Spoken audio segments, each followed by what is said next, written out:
Zion Williamson's health isn't just crucial, it's basically everything for the Pelicans this season. But forget about load management. What Zion needs is smart load distribution. I'll break it down in today's episode of Locked On Pelicans. Let's go.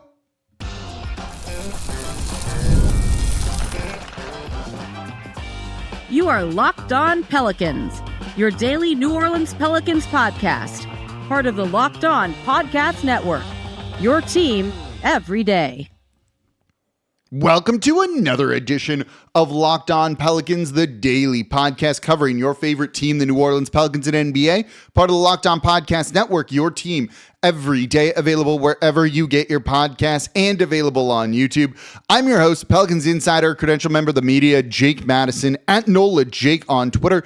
Here with y'all on this Monday. We are tipping off a week's worth of shows. We got 2 preseason games this week.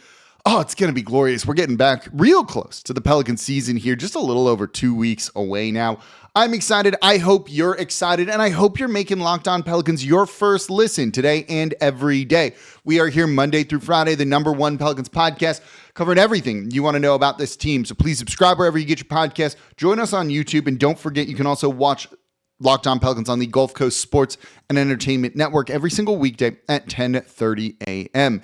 Today's episode is brought to you by FanDuel. Right now, new customers can bet just $5, and if your bet wins, you're going to get $300 in bonus bets to use across the app. Head to FanDuel.com to get started. Today, you heard me say it in the open, Zion's health is important for this team. Really important, right? Like, that's not an understatement. If he's healthy, they can be good. It's as simple as that. So how do you keep him healthy? One of the phrases we've heard a lot in the NBA is load management, usually just resting guys. That's not what the Pelicans need to do here. What they need to do when it comes to Zion Williamson is load distribution. There is a difference there, and I'm going to explain what it is. You know what? Let's just dive into explaining what it is right now. You know, one of the things that jumps out at you when you look at how well Zion Williamson played last season was his efficiency was the best we've ever seen from it. In just 28.6 minutes, he averaged 24.6 points per game, more rebounds than he's ever averaged before, and more assists than he's ever averaged before. Basically, put up career highs across the board in fewer minutes. If you look at it per 36 minutes, for each season of his career, he averaged more points, more rebounds, and more assists by a good bit than any other season he's ever had. Part of that has to do, and hear me out on this, by him playing fewer minutes. And you might be going, wait, what? You saw this a lot with Jrue Holiday in the past. There's often a threshold number for players that they're real good up until that, and then it starts to be diminishing returns when you cross that minutes threshold. Jrue Holiday, if you put him out on the court for more than 8 minutes at a time when he was in New Orleans, the production really started to dip after that 8-minute stretch. So they played him 8 minutes, sat him down, got him some rest, played him for 8 more minutes. When he hit that and you saw the production starting to dip, you'd pull him from the game. Maybe Zion's magic number here in terms of minutes per game is not is not 36, not 34, not 33, but maybe closer to 30 minutes.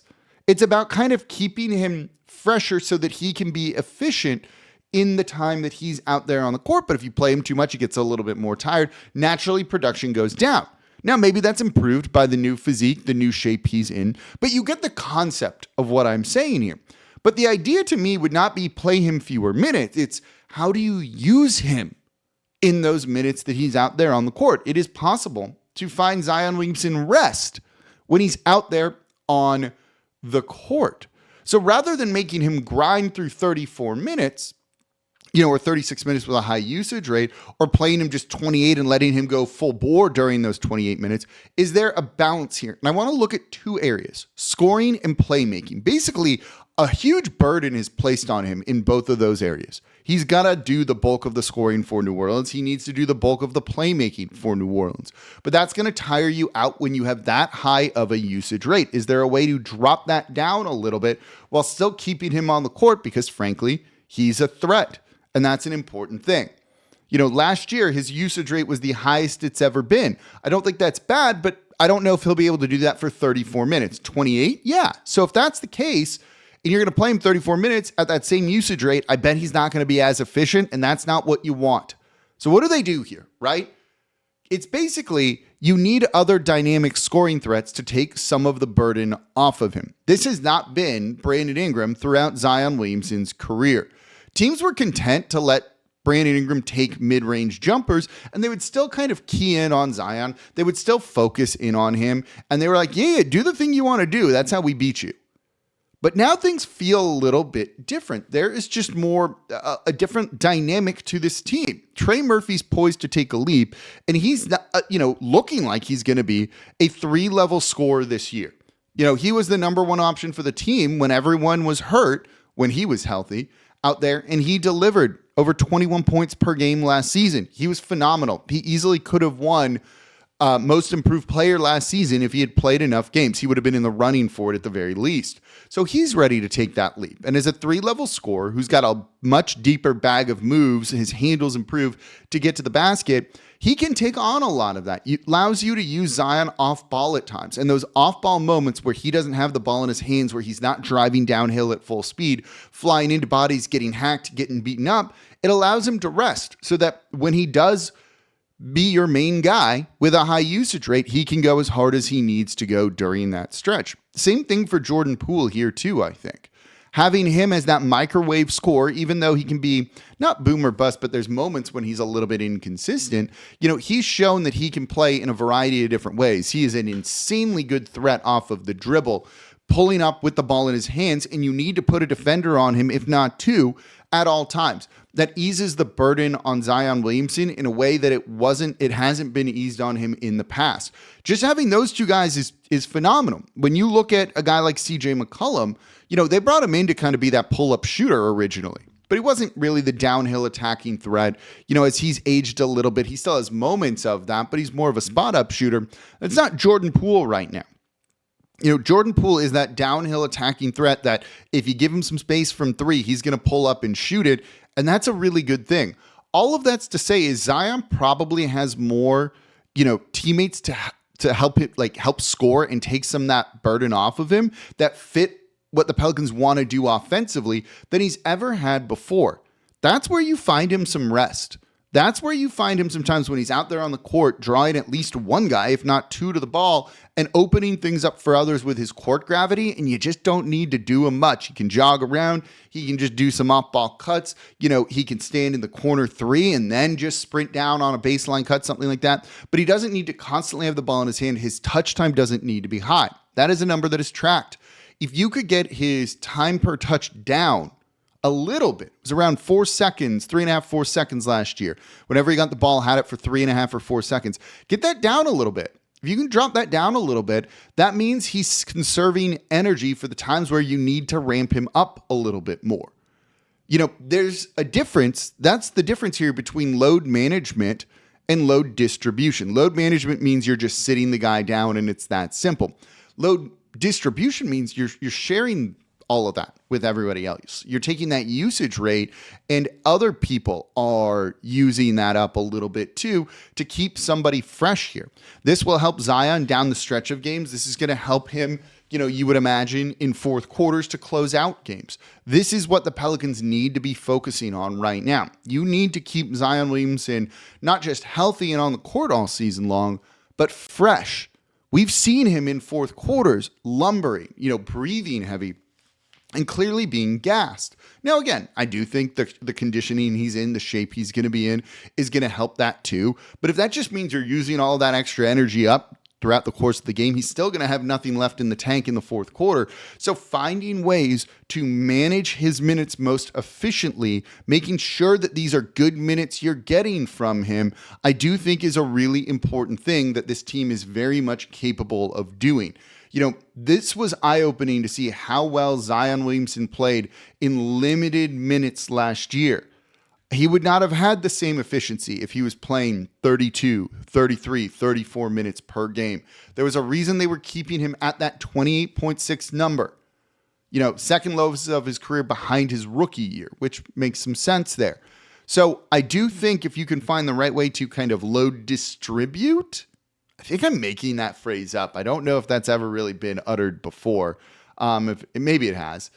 Maybe we're inventing new things here on Locked On Pelicans. But, if you're doing that, then yeah, he's going to be really good all season long, and that is a highly encouraging thing, and that's going to help New Orleans. So you have guys that can do the scoring. You have players like Trey Murphy, Jordan Poole, ready to really take that on, but also fit better around everything. But what about playmaking? It's not just scoring, it's creating for others too. The Pelicans are actually in a good spot for that as well. Let's look at that. That's coming up here next in today's episode of Locked On Pelicans. Today's episode of Locked On Pelicans is brought to you by Peloton. Peloton is shaping the future of fitness with the brand new Peloton Cross Training Tread Plus powered by Peloton IQ.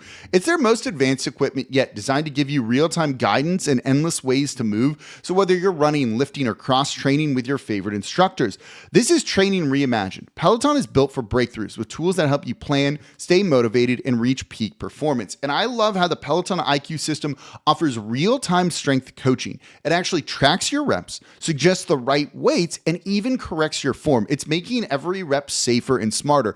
If you're just getting started with weightlifting, with cross training, and you don't know where to begin, you're worried about hurting yourself, think about that. Correcting your form to avoid injury, that's a really big thing. And that swivel screen, it's a game changer. You can go from running on the Tread Plus to strength training without missing a beat. So let yourself run, lift, push forward, and even flex. Explore the new Peloton Cross Training Tread Plus today at onepeloton.com. And thank you for making Locked On Pelicans your first listen today and every day. We are here Monday through Friday, the #1 Pelicans podcast, covering everything you want to know about this Pelicans team. So please subscribe wherever you get your podcasts and join over 12,000 Pelicans fans on YouTube as well. And don't forget, watch us on the Gulf Coast Sports and Entertainment Network every Monday through Friday at 10:30 a.m. And also make Locked On Fantasy Basketball your second listen today. Josh Lloyd hosts the #1 fantasy basketball podcast, giving you daily tips and helping you win your league, all while making you a smarter NBA fan. Find Locked On Fantasy Basketball on YouTube or wherever you listen to podcasts. Part of the Locked On Podcast Network, your team every day. So we're looking here in today's episode of Locked On Pelicans on how to lessen the burden on Zion Williamson, to take some of that pressure off of his shoulders so that when you need him, when you're calling on him, which is still going to be a ton, he's really ready to deliver. He's not tired, right? Like that's kind of what it is. It's going to just lessen the burden on him so he can be the best version of himself. Playing fewer minutes than ever, but his efficiency skyrocketed in fewer minutes. That's kind of the goal here. Can you make the most of every possession you have? And you've seen kind of a bit of a blueprint for how to do that with Zion Williamson. So we looked at the scoring. It's Trey Murphy and it's Jordan Poole. Like those are the two guys that are going to be the other scorers here for this team. I feel very good about both of them in that situation. If they can both get to like 18 points per game, I think that's a real big thing for the New Orleans Pelicans, assuming everybody is healthy. If someone's hurt, then they should be in the 20 point per game range. But what about playmaking? You know, you look at this and it's kind of been the point Zion show, and he's really the only one that can create for others, you know, fully during his time here. Ingram was an underrated playmaker and passer, but, you know, wasn't fully ready to kind of step into that role. And you're not looking for anyone to fully be in that role, but you need a bunch of other people to create, I think. And that's important. Creation, especially in the playoffs, you need like 3-4 guys that can do that sort of thing.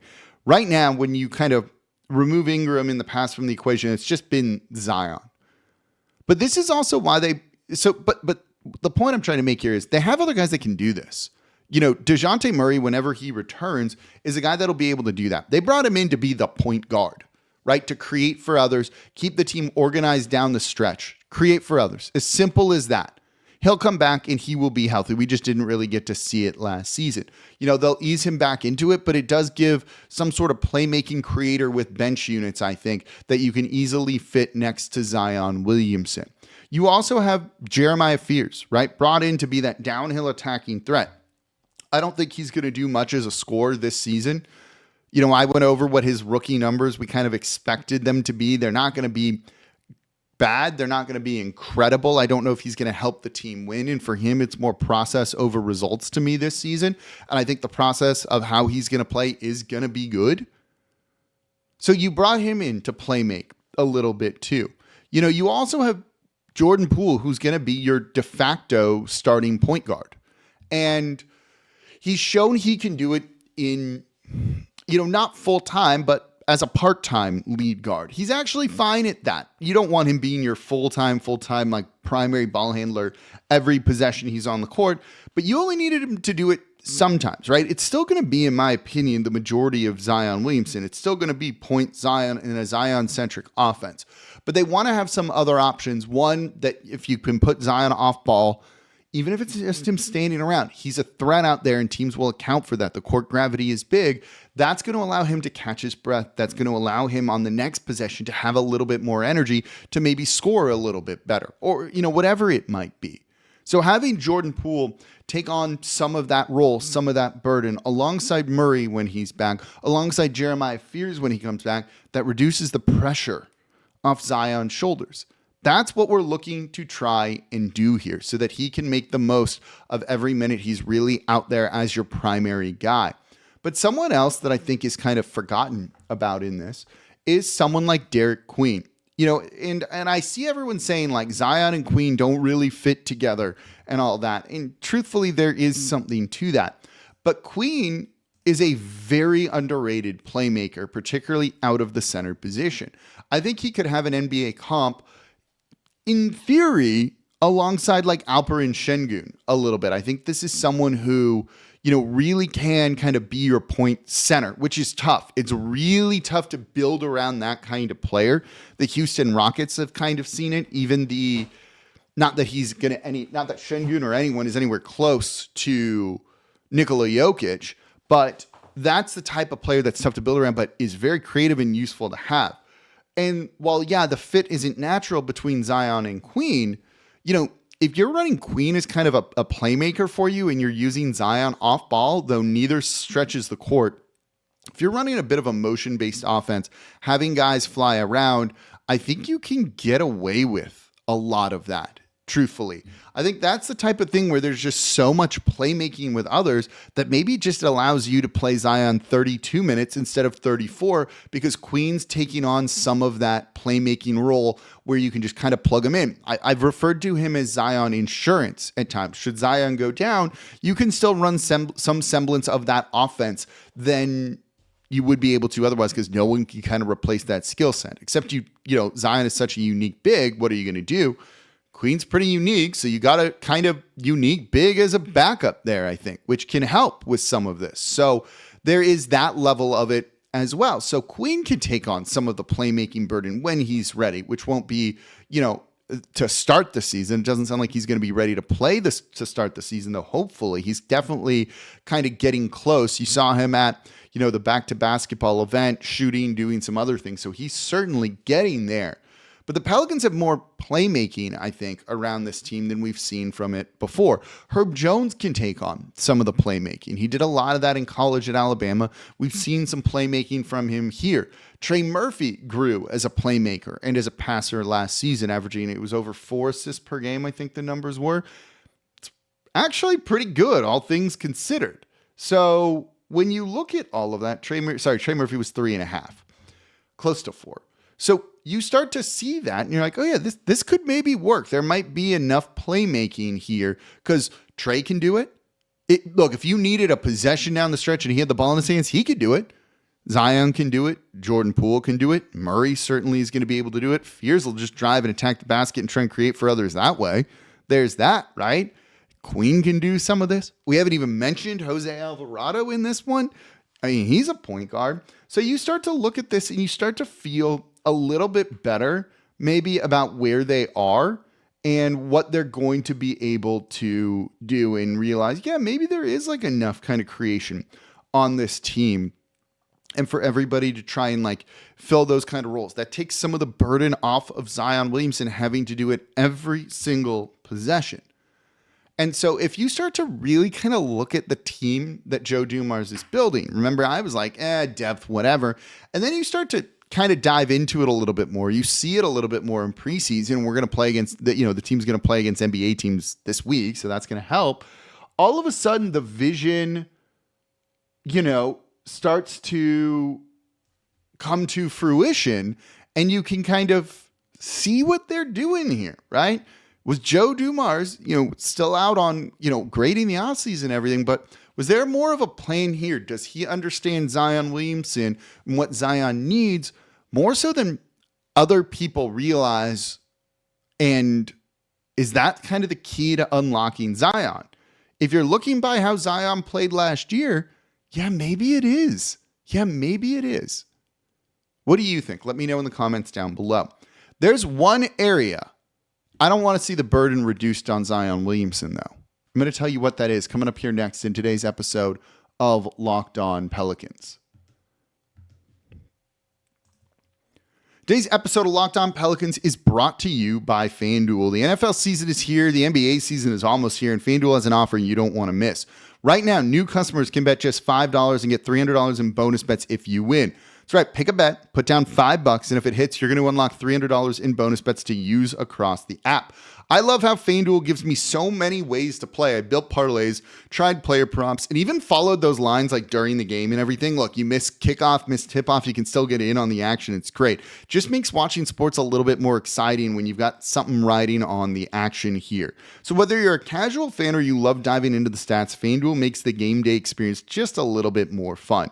So what are you waiting for? Visit FanDuel.com, download the FanDuel app today, and get started. And you're going to get $300 in bonus bets when your first $5 bet wins. FanDuel's been a longtime partner of Locked On. I don't think we've seen $300 in bonus bets. So don't wait any longer. Go to FanDuel.com to download the FanDuel app today and get started. Today's episode of Locked On Pelicans is also brought to you by Monarch Money. Most people can't name all their financial accounts or even, what those are worth here. So whether it's your 401k, properties, investments, if you don't have the full picture, you can end up leaving money on the table. And that's why there's Monarch Money. It's an all-in-one personal finance tool that brings your entire financial life together in one clean, easy-to-use interface on your laptop or your phone. Monarch is built for people with busy lives, particularly if you don't like a spreadsheet. If you put off organizing your finances, Monarch's for you. It's going to do the heavy lifting. You link your account in minutes. You see clear data visuals. You get smart categorization of your spending, and you're just going to feel in control of your money. You don't even need to touch a spreadsheet. Maybe you aren't saving as much as you thought. You want to buy a home. You're trying to put money aside. Monarch's going to be able to help you do that. If you're managing your money with a partner, planning a wedding, like I am here, you can both do it through the Monarch app and just stay committed to your goals here. So don't let financial opportunity slip through the cracks. Use code LOCKEDONNBA at monarchmoney.com in your browser for half off your first year. That is 50% off your first year at monarchmoney.com with code LOCKEDONNBA. And thank you for making Locked On Pelicans your first listen today and every day. We are here Monday through Friday, the #1 Pelicans podcast, covering everything you want to know about this Pelicans team. So please subscribe wherever you get your podcasts and join over 11,000 Pelicans fans on YouTube as well and become an everydayer. That means you listen Monday through Friday to Locked On Pelicans.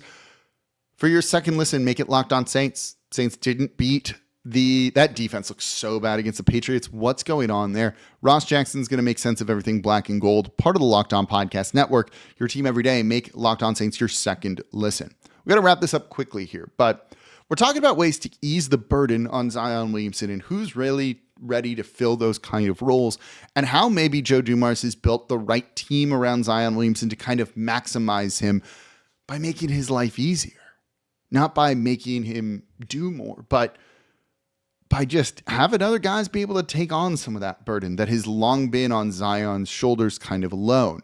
But one area that burden shouldn't be lessened, right? We've talked about playmaking, who can kind of take on some of that from Zion, give him a little bit of rest even when he's on the court. We talked about scoring and who's ready to take the leap and kind of take on that burden too. All that makes sense. One area that shouldn't be lessened, leadership from Zion Williamson. They don't need to bring in necessarily another vocal leader or anything like that. This is something that Zion needs to embrace, needs to step into this role, grow into this role. And this is not an area that should be shared. Certainly you want everyone to hold everybody accountable. Don't get me wrong. You want that kind of culture in the building here. But as the leader of the team, it needs to be Zion Williamson. It's needed to be Zion Williamson for a minute. He seems to be embracing the fact that he is a leader here. He's talking to the media post-practice, more than we've seen from him in the past. We'll see if that happens during the season. We'll see if that happens when there is an injury. You've heard Joe Dumars say, you lose a game, the leader of the team needs to be the first one to speak.